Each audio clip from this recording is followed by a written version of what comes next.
실천을 해야지 돈이 보입니다. 안녕하세요. 실천이 중요입니다. 보건복지부에서 여러분의 재산을 형성하는 데 도움이 될 복지정책 소식을 발표했습니다.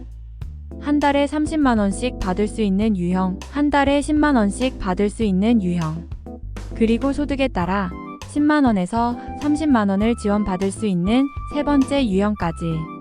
이 복지정책을 잘 이용하면 3년 동안 최대 180만원까지 받아갈 수 있습니다. 다만 모두가 이용할 수 있는 제도는 아니라서 신청 자격이나 신청 방법까지 설명드릴 테니까 신청 대상자에 해당하는 분들은 최대 180만원의 지원금을 모두 받아가시면 좋겠습니다. 시작하기에 앞서 구독과 좋아요 잊지 마세요. 한국사회복지개발원은 국민기초보장법에 따라 희망저축계좌 1과 2, 그리고 청년내일저축계좌까지 저소득층의 자립지원을 도와주는 복지사업을 수행하고 있습니다. 이 복지사업은 미래를 위해 근로를 지속하면서 근로소득 중 일부를 저축하며 정부에서 저축금액만큼 또는 그의 3배만큼 추가로 적립해드리는 자산형성 통장입니다. 통장의 종류는 세 가지로, 첫 번째는 희망저축계좌 1유형으로 생계급여 또는 의료급여를 수급하는 가구가 지원 대상이며 자격 조건으로는 소득 기준과 자산 기준을 충족해야 합니다. 근로소득이나 사업소득이 있는 수급 가구는 총소득이 기준 중위소득이 40%에 60% 이상이어야 하거나 가구원 중 자활급여 특례, 의료급여 특례자가 있는 가구, 시설수급 가구 중 소득 요건을 충족하는 가구여야 합니다. 지원 내용은 기본적으로 매월 10만원 이상을 3년간 저축을 하고 3년 만기 후 6개월 이내로 탈수급하는 경우 근로소득 장려금을 최대 1,080만원을 지원해 드립니다.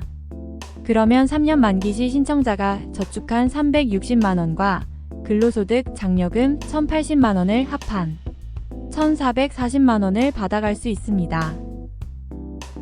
두 번째 희망저축계좌 2유형의 경우는 신청 대상자는 기준 중위소득 50% 이하인 주거급여, 교육급여, 기타 차상위 계층인 경우 신청 대상자가 됩니다.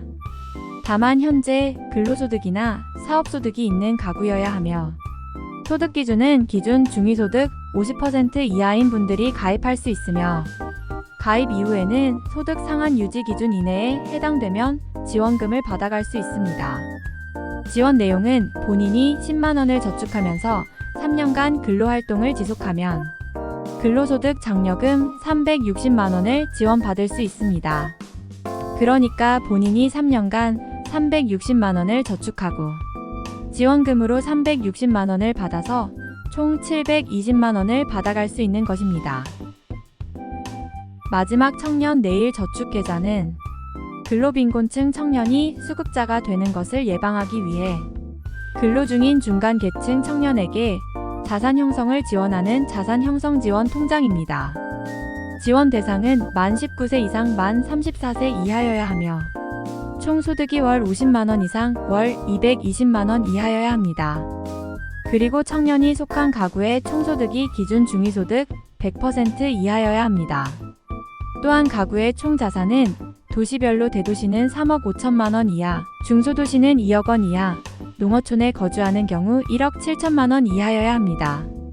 지원 내용은 소득에 따라 기준 중위소득 50% 이하인 경우 10만원을 저축하면 30만원을 지원받을 수 있고 소득이 기준 중위소득 50%를 초과한다면 10만원 저축 시 10만원을 매칭 받을 수 있죠. 신청은 거주지 인근 행정복지센터 주민센터로 방문하여 신청할 수 있고 자산형성지원 콜센터 1522에 3690에서 신청 및 문의 상담이 가능합니다. 오늘은 저소득층이 도움을 받을 수 있는 자산형성지원 통장을 소개해드렸습니다. 영상이 도움되셨다면 구독과 좋아요 부탁드립니다. 감사합니다.